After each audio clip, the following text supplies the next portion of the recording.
कोल्हापूर जिल्ह्यात आज पावसाची उघडझाप सुरू असली तरी जिल्ह्यात 2 दिवसात झालेल्या पावसाने पंचगंगेच्या सर्वच नद्यांच्या पाणीपातळी झपाट्याने वाढ झाली आहे आणि आता पंचगंगेने धोका पातळी ओलांडलेली आहे।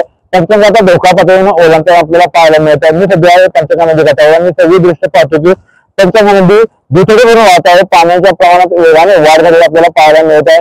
खरं तर पंचगंगेने इशारा पातळी ओलांडली होती, धोका पातळी वाढण्यास सुरू होती आणि आज पंचगंगाने धोका पातळी ओलांडलेली आहे। आज दुपारी 3 वाजता पंचगंगेची कोल्हापूरच्या राजराम मंदिरावरील पाणी पातळी 43.2 इंचावर पोहोचली तर जिल्ह्यातील 64 बंधाऱ्याचे पाण्याखाली गेलेले आहेत। खरं तर कोल्हापूर रत्नागिरी मार्गावर देखील केरली असेल, आंबेवाडी असेल या ठिकाणी पाणी आल्यामुळे हा देखील मार्ग वाहतुकीसाठी बंद करण्यात आलेला आहे। दुसरीकडे कोल्हापूर गगनवाडा मार्गावर पाणी आलं होतं, मात्र आता ते पाणी कमी झाल्यामुळे तो मार्ग मात्र वाहतुकीसाठी खुला करण्यात आलेला आहे।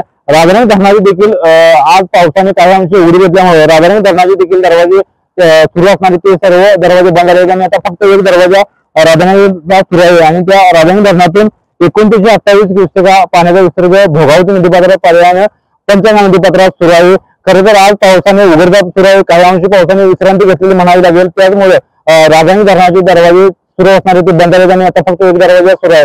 मात्र जर पाऊस सुरू राहिला तर मात्र कुठेतरी कोल्हापूरला पूरस्थिती निर्माण होऊ शकते, अशी परिस्थिती निर्माण झालेली आहे। कारण पंचगंगा आता धोका पातळी ओलांडून वाहत आहे। त्याचमुळे प्रशासन देखील अलर्ट मोड आलेला आपल्याला पाहायला मिळत आहे आणि महापालिका प्रशासन असेल, जिल्हा परिषद असेल, जिल्हा प्रशासन असेल, हे सगळं अलर्ट मोड आलेलं आहे। नागरिकांना वेळोवेळी सूचना देत आहे, कारण स्थलांतरित होण्यास सूचना देत आहे। पूर्वती क्षेत्रांना काल रात्री जिल्हाधिकारी असतील किंवा जिल्हा व्यवस्थापन कक्ष असेल, महापालिकेचे अधिकारी असतील यांनी पूर्वती क्षेत्रांना भेटी दिल्या।